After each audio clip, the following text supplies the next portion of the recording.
Hello everyone and welcome to the week of the 3rd. The first week of 2022. Yep, so not a whole lot going on here, just done with the holidays. So the next holiday is my birthday.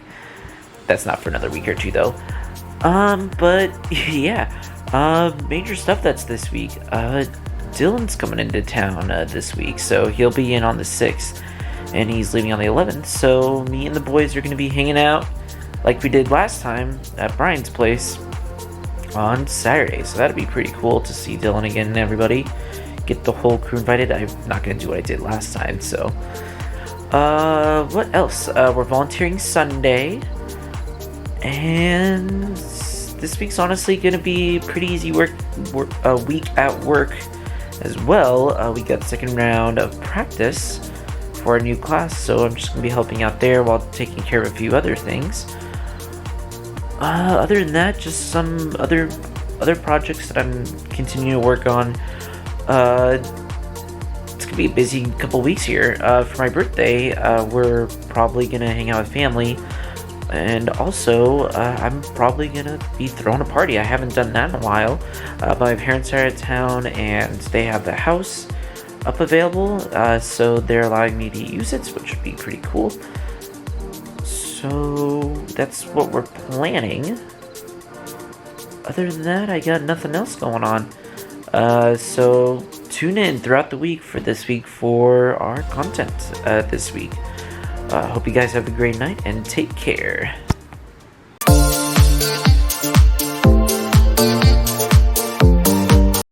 Hey there everyone and welcome to this week's Song of the Week here. Alright, let's take a look here.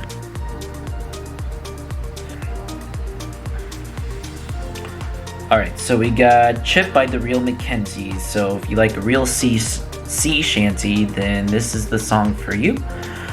I just like it just because of how ridiculous it is. But I'll go ahead and leave this music video in the description, and I will see you guys later on for some more content.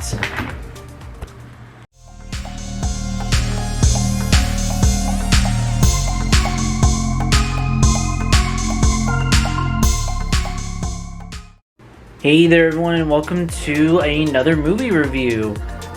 Yes, so this movie we're going to talk about Spider-Man 3, No Way Home. So this is the third one in the Tom Holland era. So yeah, I really liked it. It played on a little bit differently than the usual Spider-Man. Honestly, all of them have, just because he was with the Avengers for a lot of it. But this one I really liked more. It wasn't focusing on a new villain or a new hero or new sidekick. But what it did is it just brought in, spoilers by the way. Is that it brought in old characters from the other Spider-Man series. So yeah, so that's from Andrew Garfield series, from Tobey Maguire, and also Tom Holland. So there's all the enemies, and what they also did is they also brought in the other Spider-Man. So yeah, Andrew Garfield and Tobey Maguire made a guest appearance on this movie. And yes, that is very hard to do. That's 8 main characters that you have to give plot points, or at least somewhat of a, kind of a spotlight to. And I've seen movies and TV series like that before. In fact, I posted them on here on this vlog channel.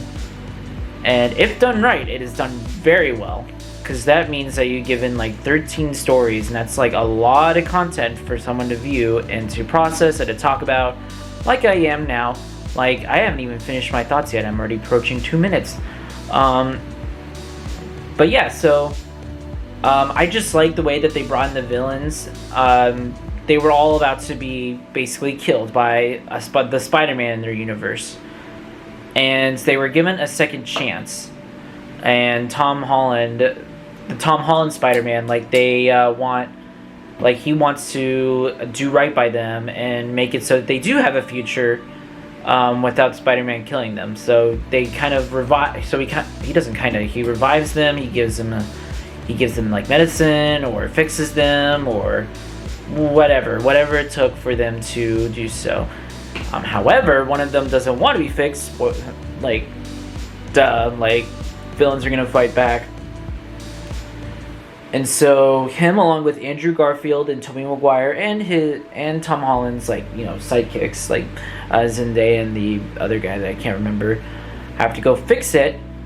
So I just think it's, like, really cool. They give, like, each villain, like, its own story, its own redemption arc and everything. So, like, there is villains, but there isn't, which makes it super interesting to do. So if that is your kind of thing, like, definitely give this Marvel movie a watch. Like, it is super good how they do it. I didn't necessarily like the ending.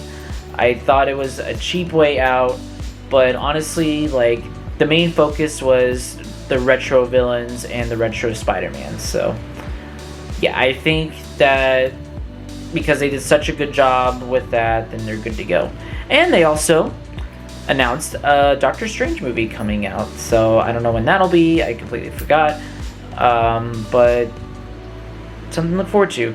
Now, in terms of after this, I'm not really sure what they're gonna do, if they're gonna retire Tom Holland and go for a new one, or if they're gonna keep doing Tom Holland. But basically how they ended it, it seemed like that was the close to the Tom Holland, which may be for the best, because honestly that dude's been through, like, more, like, more owners than you can count, because there was a big question on who owned Spider-Man once Disney bought out Marvel. But yeah, I digress on that. I kind of hope that there's a new era. That'd be my biggest hope. But we'll see what happens with Spider-Man. But anyways, I'm about to run out of batteries, so thank you guys so much for watching, and I'll see you guys for the rest of the week for some more content.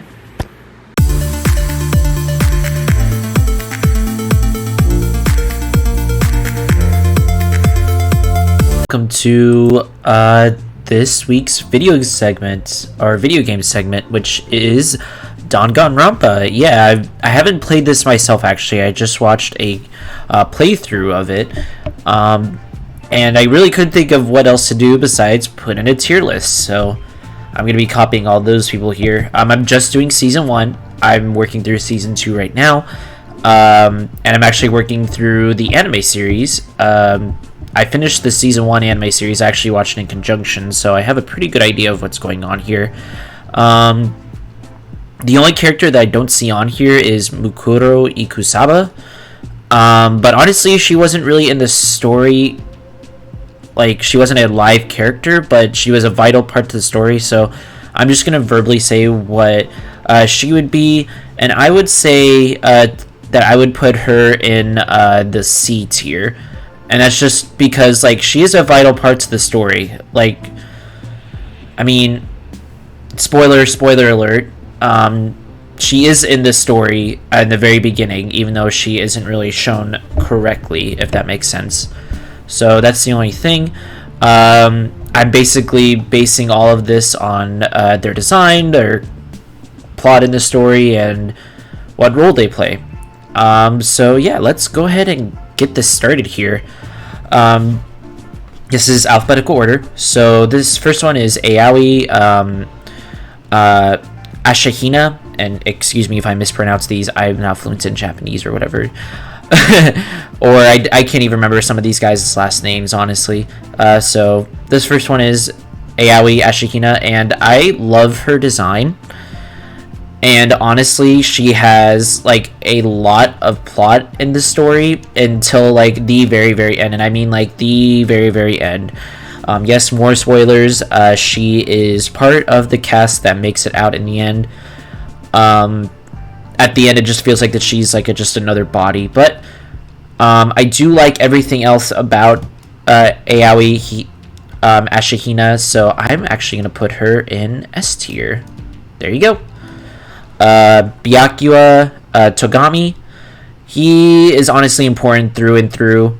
I don't like his character on how he's, like, you know, top dog, it has to be better than you, so I mark that down. But I mean, he's a vital part to the story, so I'm gonna give him, it's like between A and B, so just because I'm a nice person, I'll put him in A. And then Celestia Ludenberg, I love her design. I like her hair and pigtails mostly, and I like can you like the way that people speak? I don't really know, but that's what I like most about her, is just her mannerisms and her speaking. And I just like just kind of her aura about her. So I'm gonna put her in her time on the show, between A and S. I would say that she goes in the S along with Aoi. I like her that much. So Chihiro Fujisaki, I believe that's his last name, or her. You'll see what I mean about that if you ever watch the series. He kind of reminds me of myself, not in the way that, not his like big plot twists and everything, but like just everything else. Like I was, well, if I'm being honest here, I was bullied in middle school a lot, and he had the resolve to basically build himself with this self-confidence, and that was kind of my goal through life so far, and I feel like I'm doing a pretty good job of it, so I can relate to this character very well. I really it was really sad how early he died. Honestly, like, the big spoiler alert, the big plot twist for Chihiro is that he cross-dresses as a girl, but is actually a guy.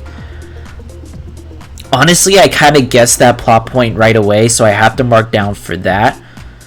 So, because of that, I would have to give this, I would have to give Chihiro it would be between a B or an A. You know what, we're going to do this. We're going to put Chihiro on A, because I think he's better than Byakuya.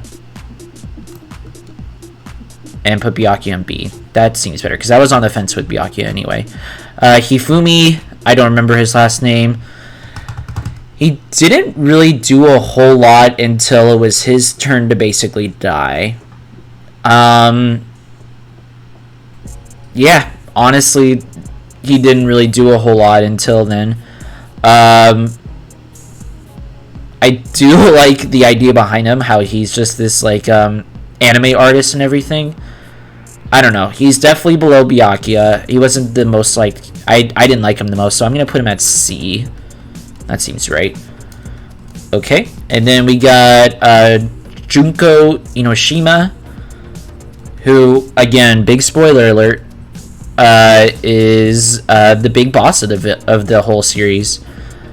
So I do like her character, like how she's so bored and likes the and how she relishes in despair, but is not afraid. But she's not really like, what's the word? She's really fair about it, basically. And I do like her split personalities. At first, I was really confused. It's like, wait a second. And honestly, when the characters found out that she was the villain, like, they didn't talk about it. So, like, there was no line that said, like, wait, wasn't she talking like this before? So, because of that, I'm gonna put her in the B tier. Okay. Let's see. So we got Taka here. I can't remember his full... I think it's like Ishimaru. Taka Ishimaru. I know he has a fuller name than that, but there's so many Japanese characters I have to learn the names of. Okay, so bear with me on this. So Taka... I just like how obnoxious he is, but it's just like well, no, that's not true. He had a big part in the second... not the prologue or chapter 1, but chapter 2, so I actually have to disagree with myself there. He had a big role to play, like, he really brought what despair is, so, you know what, this is probably also going to go in B. Kyoko Kirigiri. Honestly, the only reason why I remember, like, some of these last names is because they say this a lot in the animation. Like, that's what they go off of, and I'm like, and so I had to basically relearn their names to see who they were talking about. So let's see here. Kyoko, like, honestly, she is the biggest vital point of the whole, like, series. Right beside the main character, honestly. they did a really cool like character arc on how they didn't really explain her right away, and it just made you want to keep watching because you really wanted to know what she was all about, because you don't even get to know like her high school level superpower was basically until like the very end. So her design's okay. It's passable basically. So if I were to rate Kyoko Kirigiri, I would put her in A, probably in front of Chihiro. Yeah, this looks right. Leon, and I can't remember his like name. You don't really spend a whole lot of time with him. In the animation, like there's nothing explained about him, but in the actual like video game, like it explains. Like he actually doesn't want to be like a baseball, because I mean that's his talent, is being a super high school level baseball player. But in the game, like it explains that he doesn't want to be super high school level baseball anymore. Like he doesn't want to do that. He wants to do something else. I think he said like singing. I don't know. It's a very brief blurb. But that's pretty much all that there is about him, and he's one of the first to die. I mean, his character model's cool, I guess. I would put him right in front of Hifume. Alright, Makoto Nayegi. I mean, he's your standard. He's just your standard main character here. There's nothing really great about him. His like high school level talent is like just being lucky too. At the same time, though, it is kind of cool though. Let me see here on how his character arc is. Actually, it really doesn't have a character arc. They literally just give him a title at like the last minute. So I would put him actually like in front of Taka, but behind Junko. Okay. Mondo Iwata, I think is his last name. At first, I thought I wasn't gonna like him, because he was like that big bad boy delinquent who doesn't play by any rules, and I honestly don't really like that in a character. But he actually goes, like, his character arc on like him breaking his shell, and actually wanting to talk to people, like I can get behind that. And then like at the very end when he had his big old plot twist where he actually killed his brother, that kind of made me like him more. So, and his character death's honestly amazing. If you haven't watched any of these executions, you should definitely watch his. So if I had to rate him, it would definitely be in front of B. I would honestly put him behind Chihiro. I like these two characters like simultaneously, because they had like a big bonding moment, even if one of them did kill each other. Spoiler alert. So we're gonna put him there. Monokuma, you are going in front of Kyoko. Not exactly S tier material, but I just love his mannerisms and his voice, basically. And spoiler alert, the people who I watch gameplays, Game Grumps, and I love Aaron's voice that he gave him. I love that voice like the most. So he goes in A. I know that's a little bit weird to base it off since it's not the game, quote unquote, but it's honestly like pretty close enough. So I'll put it there. We're almost done here, and we're already approaching 12 minutes, so we gotta finish up here. Sakura Ogami, I think is her last name. At first I thought this was like a dude, and I didn't really like her character, like design wise. And I kind of, I mean, I've grown to like it, but it's not my favorite. But her like whole story in this, like even from the beginning, even if it's not explained, is just the nail on the head. Like it's the ultimate level that they were looking for in terms of despair here, which is the whole theme of what they're going for. I would put her in A, but behind Mondo. Yeah, that seems right. Sayaka Mizuno. I can pronounce these names, I promise. I know what they were going for her. They wanted you to become attached to her, and then rip her away to actually like say like, hey, this is what the game's gonna be about. And honestly, now looking back at it, it should have been totally expected. I guess for a first time viewer for Danganronpa, it's like, wow, this is actually happening. But after that first time, it's like, wow, I don't like, there was nothing important about this. Like, she's a pop star, she wants to get back to her pop star life basically, and I just can't sit with it. I think that she's better than Leon, honestly.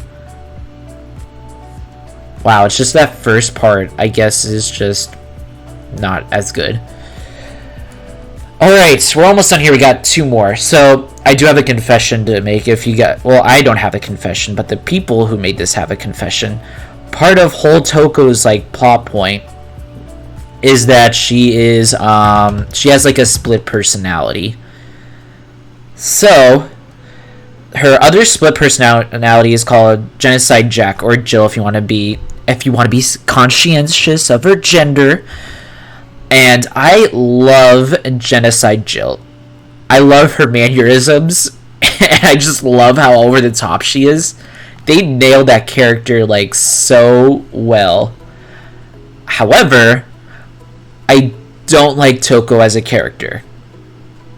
Like, I feel like that she doesn't let her Toko-ness, maybe that's the word, like let her shine. Like, it's just overshadowed by Genocide Jill. And honestly, like, I found her like quite rude, and I just can't get behind that. But her arc point kind of ends, let's see, honestly after the second case. Yeah, because that's, I mean, that's the whole reason for her plot point. And after that, she's like literally backing up Byakuya like every single time that she gets. So if I were to rate Genocide Jill, it would be behind, well, actually in front of Sakura Ogami. Well, no, I would put her behind. But just for Toko alone, I have to put her behind Taka. Toko Taka. Alright, and the last one here is, I don't remember his full name, but it's like Hero. That is what people go by him. I want to like this guy so much. He looks like a chill dude who you want to hang out. However, he's not really bright. He doesn't really do anything throughout the whole video game. He just feels like just a character to be there. The most he had was in Sakura's case, and it wasn't even that bad, to be quite honest. Like, it wasn't huge or anything. I know he's in front of Hifume. I would actually put him right behind Sayaka. Alright, let me just check to make sure this is right. Yeah.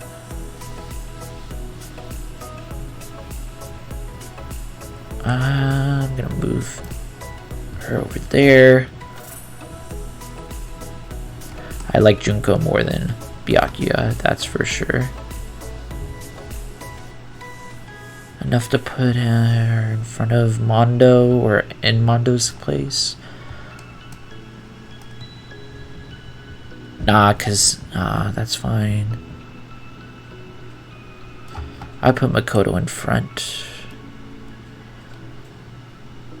These are just the last minute edits that I have.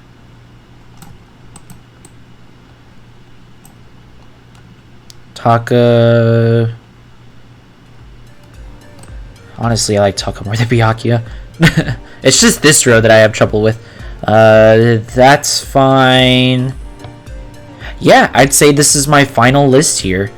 So, again, this is all my personal opinions. Don't come at me in the comments, and if you do, I'll probably ignore you. And if it's just really downright rude, I'm probably gonna block you. But this is just me having fun and doing something that I want to do. So, thank you guys so much for watching, and I will see you guys for the rest of the week for some more content. Hey there everyone, and welcome to the end of the week here. Yep, we made it through the week. And now the easy week's over. Now I gotta go back to real life because I can no longer use our class as an excuse to not work. Oh well. I think the next class is next February. I can hang out till then, right? Right? Anyway, it's my birthday week next week, so that's what we get to do next week. As well as Carla's, as well as Brad's, as well as Dylan's, and as well as some other friends. Oh boy. January is just filled with birthdays. I guess some people just got busy that, I guess like June. I don't know, I can't do math in my head. But anyway, I already gave Carla and Brad their gifts. They love it. So, I'm excited for them to use it. This weekend I took, this week, coming week, I took Friday off. So that'd be awesome. Saturday I'm hanging out with my folks, and then see what happens Sunday. But yeah, in terms of this week, actually, yesterday we hung out with Brian and Dylan, and Will and Autumn, which is another friend of mine from work. Who else? DRC and John. John was there, along with his brother, which was so funny. It was cool to meet Winston, so it's so funny. You can definitely tell that they're brothers. But yeah, that was a good time. We laughed, we drank, we fucked around. Couldn't ask for a better time. And today we volunteered. So yeah, that was kind of my week here. Thank you guys so much for joining me this week, and I will see you guys next week for my birthday week. Have a good night, everybody.